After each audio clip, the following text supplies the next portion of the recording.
Have you ever wondered why we sleep?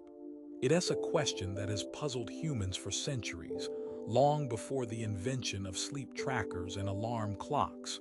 Let's journey back in time to when the world was young and the night sky held mysteries yet to be unraveled.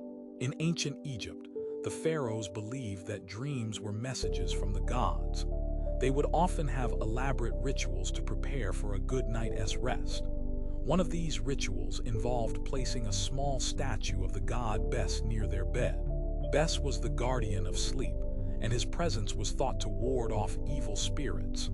Imagine a warm evening in Thebes, where the Nile River glistens under the moonlight. A young scribe named Ani is preparing for bed. He lights a small lamp made of clay and places it near the statue of Bess. "May you watch over me tonight, great Bess," he whispers, bowing his head in reverence. But sleep was not just a matter of comfort for the pharaohs. They had a special room called the Dream Temple, where they would go to seek divine guidance. These temples were often located deep within the labyrinthine corridors of their palaces, shrouded in secrecy and mystery.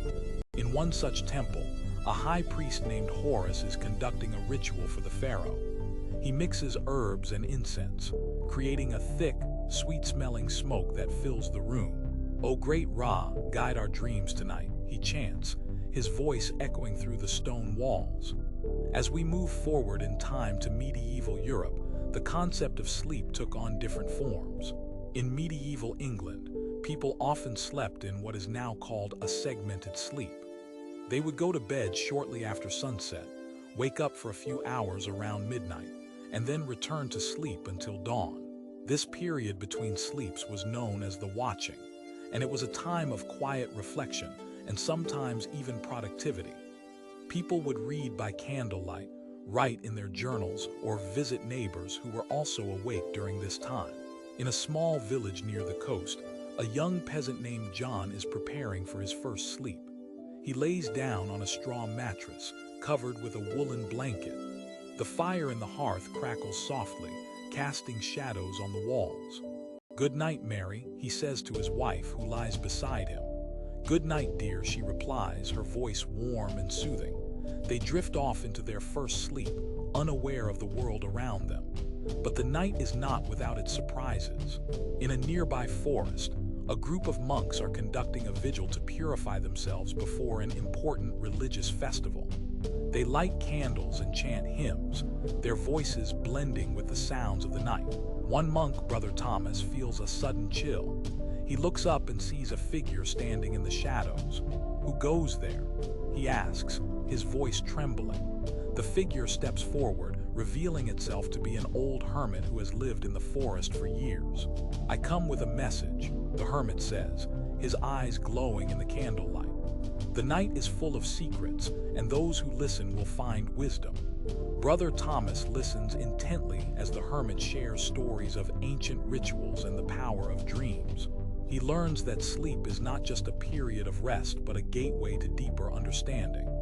As the first light of dawn breaks through the trees, Brother Thomas returns to the monastery, his mind filled with new knowledge. "The night has spoken," he tells the other monks, "and we must heed its words." Back in the village, John and Mary are waking up from their second sleep.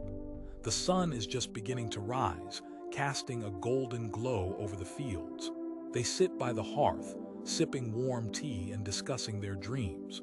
"What do you think those dreams mean?" Mary asks, her eyes wide with curiosity. "I believe they are trying to tell us something," John replies thoughtfully. "Maybe we should listen more closely next time." The history of sleep is a tapestry woven from the threads of culture, belief, and personal experience. From the dream temples of ancient Egypt to the segmented sleeps of medieval Europe, each civilization has found its own way to understand and embrace the night. So the next time you lay your head on the pillow, remember that sleep is not just a means to an end, but a journey in itself. It's a time for reflection, growth, and connection with the world around us.